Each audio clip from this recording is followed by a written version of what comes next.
बंधु माने आजिरो एही कार्यक्रम को आपण मानक स्वागत। आजिरो एही कार्यक्रमटी सिंह राशि व्यक्ति विशेष मानक पई बहुत गुरुत्वपूर्ण अटे। कारण आजिरो एही वीडियो रे आमे माने सिंह राशि मासिक राशिफल उपरे आलोचना करिबा। सिंह राशि व्यक्ति विशेष मानक पई जून 2025 किपरि रहिबो से विषय रे विस्तार भाबरे आलोचना करिबा। सिंह राशि व्यक्ति विशेष मानकर स्वास्थ्य, शिक्षा, प्रेम जीवन, वैवाहिक जीवन, भाग्य, क्यारियर एवं व्यापार वाणिज्यर स्थिति किपरि रहिबो जून 2025 रे से विषय रे जानिबा। एहा सहित नवग्रहंकर स्थिति मध्य देखिबा। नवग्रह केउ प्रकारर फल प्रदान करिबारे सक्षम हेबे। एहा सहित अशुभत्व प्रदान करुथिबा ग्रह मानक पई किछि विशेष प्रतिकार मध्य जानिबा। सेथि पई आपण माने भिडियोटी को स्किप न करी शेष पर्यंत निश्चय देखंतु एवं आपणकर जदि सिंह राशि होई थाए तो वीडियोटी को लाइक करी चैनल टी को सब्सक्राइब करि दियंतु। कमेंट बॉक्स रे भक्ति एवं श्रद्धार सहित जय श्री जगन्नाथ निश्चय लिखंतु। तो बंधु माने आसंतु आरंभ करिबा आजिरो एही कार्यक्रम को जहा आपणकर जन्म राशि तथा चंद्र राशि उपरे आधारित अटे। तेबे राशि चक्रर 12 गोटे राशि मध्यरु पंचम राशि हेउची सिंह राशि एवं सिंह राशिर राश्याधिपति हेउचंती सूर्य। तेबे जून मास आरंभ रे आपणक कुंडलीर प्रथम भावरे विराजमान रहिबे केतु, सप्तम भावरे विराजमान रहिबे राहु, अष्टम भावरे विराजमान रहिबे शनि, नवम भावरे विराजमान रहिबे शुक्र, दशम भावरे विराजमान रहिबे बुध एवं सूर्य, एकादश भावरे विराजमान रहिबे देवगुरु बृहस्पति एवं आपणकर द्वादश भावरे विराजमान रहिबे मंगल। तेबे सर्वप्रथमे आसंतु जानि नेबा आपणकर स्वास्थ्य किपरि रहिबो जून 2025 रे। तेबे बंधु माने कुंडलीर प्रथम भावटी होइथाय आपणकर स्वास्थ्यर भाव, इम्युनिटी सिस्टम रो भाव एवं आपणक प्रथम भावर अधिपति हेउचंती सूर्य। सूर्य आपणकर दशम भावरे विराजमान अछंती एवं 15 मई को सूर्य आपणकर एकादश भाव को चलन करिवे। तेबे जून मासरे आपणकर स्वास्थ्य तो बहुत भलो रहिबो, किंतु 7 जून पूर्वरु मंगल जे पर्यंत आपणकर द्वादश भावरे अछंती ता आपणकर स्वास्थ्य रे किछिटा समस्या देखा दे पारे। मुंड बिंधा भली समस्या देखा दे पारे। जदि आपण बाहर को केवारे ट्रैवल करिया पय जाउछंती तो सेते बेले आपणकर मुंड बिंधा भली समस्या देखा देबो किंबा आपणक मनरे भय एवं शंका मध्य आसी पारे। आपणक मध्यरे थक्कापण मध्य देखा दे पारे। कारण मंगल हेउछंती आमर एनर्जी एवं साहसर कारक ग्रह। तो मंगल जेहेतु द्वादश भावरे निचस्थ अछंती तेणु आपणक मध्यरे ए सबुरे टिके कमी देखा देबो। किंतु 7 जून को मंगल जेतेबेले आपणकर प्रथम भाव को चलन करिवे तो आपणक मध्यरे साहस पराक्रम बढ़िबो। आपणकर एनर्जी लेवल भलो रहिबो। आपणक मध्यरे स्टामिना मध्य बहुत भलो रहिबो। आपणकर स्वास्थ्य मध्य बहुत भलो रहिबो। पूर्वरु आपणकर स्वास्थ्य रे जहाँ भी किछि समस्या रहितिला से सब समस्या गुड़िक दूर होइजिबो। एवं 15 जून को सूर्य जेतेबेले एकादश भाव को चलन करिवे तो आपणकर इच्छा शक्ति मध्य बढ़िबो। एबे आसंतु जानिबा आपणकर शिक्षा क्षेत्र किपरि रहिबो एही जून 2025 रे। तो बंधु माने कुंडलीर पंचम भावटी होइथाय आपणक शिक्षार भाव। आपणक पंचम भावर अधिपति हेउछंती देवगुरु बृहस्पति। गुरु आपणकर एकादश भावरे विराजमान अछंती एवं गुरु सप्तम दृष्टि रे आपणकर पंचम भाव को ही देखुछंती।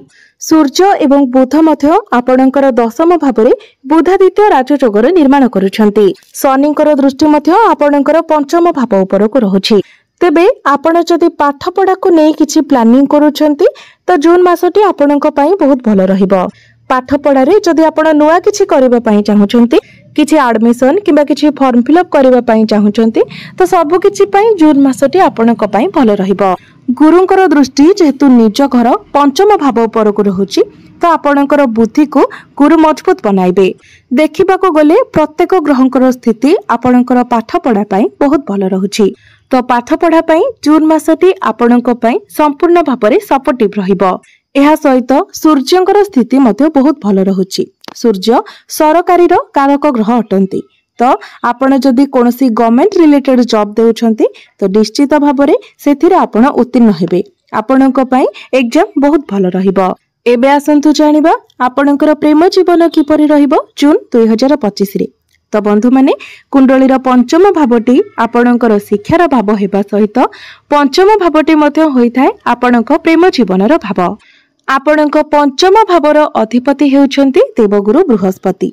गुरु आपणकर एकादश भावरे विराजमान अछन्ति एवं आपणकर प्रथम भावर अधिपति सूर्य दशम भावरे विराजमान अछन्ति। किंतु 15 जून को सूर्य आपणकर एकादश भाव को चलन करिवे एवं एकादश भावरे सूर्य एवं गुरु एकत्र रहिबे, जहा आपणकर प्रेम जीवन पई बहुत ही शुभ अटे।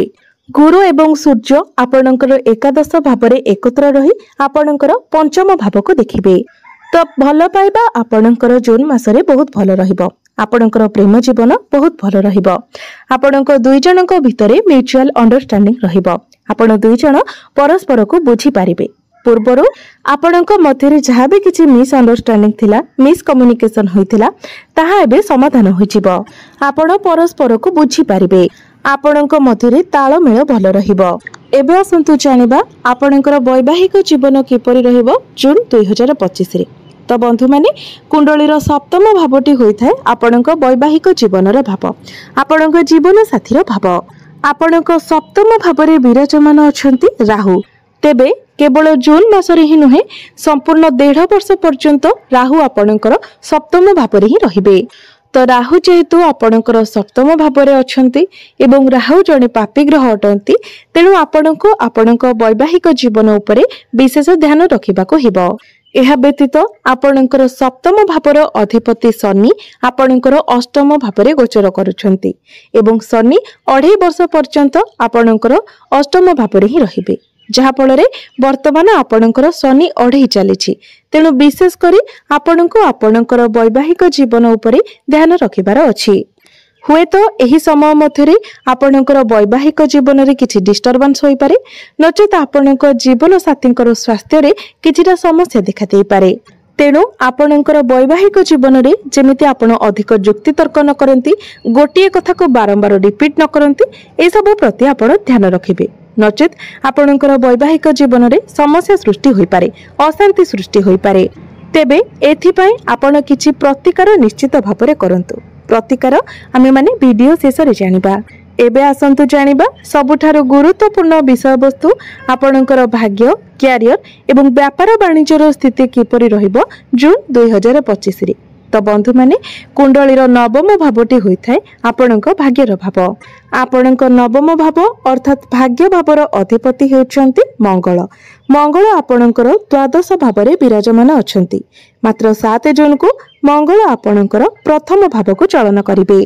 तो 7 जून परे आपणकर भाग्य आपणको संपूर्ण भावरे सपोर्ट करिवो, कारण आपणकर भाग्य भावर अधि त्रिकोणर स्वामी त्रिकोण रे ही विराजमान करिवे।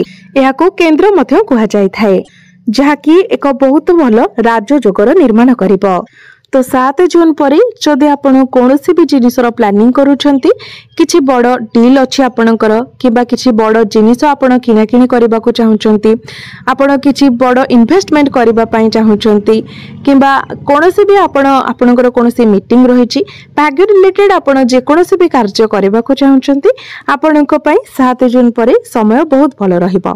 प्रत्येक क्षेत्र रे आपणको सफलता मिलिबो। तेबे बंधु माने सबुठार गुरुत्वपूर्ण कथा हेउची वर्तमान आपणकर शनि 2.5 चलीछि।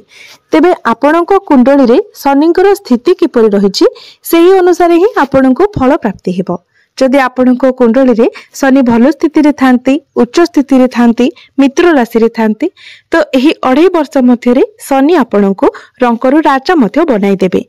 किंतु शनि जदि आपणको कुंडली रे खराब स्थिति रे थांती, नीच स्थिति रे थांती, शत्रु गृह रे थांती, तो एही 2.5 वर्ष मध्य रे आपणको ऊपर बहुत अधिक रेस्पोंसिबिलिटी रहिबो। आपणको ऊपर बहुत मानसिक चिंता रहिबो। प्रत्येक क्षेत्र रे आपणको असफलता मिलिबो। अर्थात एही 2.5 वर्ष आपणको बहुत अधिक स्ट्रगल करबाको पड़िबो। तेणु आपण ध्यान रखिबे जे एही समय मध्य रे आपण जेमिति आखि बुझी काहा ऊपर विश्वास न करंती, नचेत आपणक सहित विश्वासघातकता होई पारे। तेणु जेमिति आपण एही समय अधिक ओवर थिंकिंग न करंती, अधिक चिंताग्रस्त न होती, सेथि प्रति आपण ध्यान रखिबे। एही समय आपणकर ट्रैवल मध्ये टिके अधिक होई पारे। एबे आसंतु जानिबा आपणकर क्यारियर आपणकर कार्यक्षेत्र किपरि रहिबो जून 2025 रे। तो बंधु माने कुंडलीर दशम भावटी होइथाय आपणकर क्यारियर भाव। तेबे आपणकर दशम भावर अधिपति हेउछन्ति शुक्र। शुक्र आपणकर नवम भावरे विराजमान अछन्ति एवं आपणकर दशम भावरे विराजमान अछन्ति बुध एवं सूर्य। तो कार्यक्षेत्र रे आपण बहुत शांत रहिबे। आपणक मध्यरे कॉन्फिडेंस लेवल मध्य अधिक रहिबो। जदि आपण टार्गेट बेस किछि कार्य करूछन्ति तो आपणकर टार्गेट मध्य कंप्लीट होई जिवो। 7 जून परे आपणकर क्यारियर बहुत भलो रहिबो। जून मासटी एक एपरि मास अटे जे मासरे आपणको एक भलो चाकरी मध्य मिलि जाय पारे। तो चाकरी पय आपण निजरो चेष्टा जारी रखंतु। काम कार्य रे आपणकर मन लागिबो। आपण निजरो क्यारियर रे स्टेबल हेबे। कार्यक्षेत्र रे आपण निजरो काम पय प्रशंसित मध्य हेबे। आपणको मध्यरे साहस एनर्जी कॉन्फिडेंस लेवल बहुत भलो रहिबो। एहा व्यतीत सूर्य जतेबेले आपणकर एकादश भाव को आसीबे 15 जून को सूर्य जतेबेले एकादश भाव रे गोचर करिवे तो आपणकर कोनोसी एक बड़ इच्छा मध्य पूर्ण होई पारे। बिजनेस रो कथा जति कहबा बिजनेस मध्य आपणकर जून मासरे बहुत भलो रहिबो। शनि जेहेतु टिके दुर्बल स्थिति रे अछंती तो आपण बिजनेस को नै टिके चिंतित रहि पारंती किंतु आपणकर इनकम बिजनेस रे बहुत भलो रहिबो अर्थात आपणकर फाइनेंशियल ग्रोथ हेबो। एबे आसंतु जानि नेबा किछि प्रतिकार विषय रे जे प्रतिकार गुडिक करिबा तरा आपणको अधिक मात्रा रे शुभ फल प्राप्ति हेबो एवं जहा सब अशुभ तो रहुची से गुडिक खंडन होई जिवो। सेथि पय आपण प्रत्येक दिन शनिकर बीज मंत्र 108 थर जप करंतु एवं प्रत्येक दिन आपण पक्षी मानकु किछि दाना एवं पानी दियंतु। प्रत्येक दिन शनिकर बीज मंत्र 108 थर जप करंतु।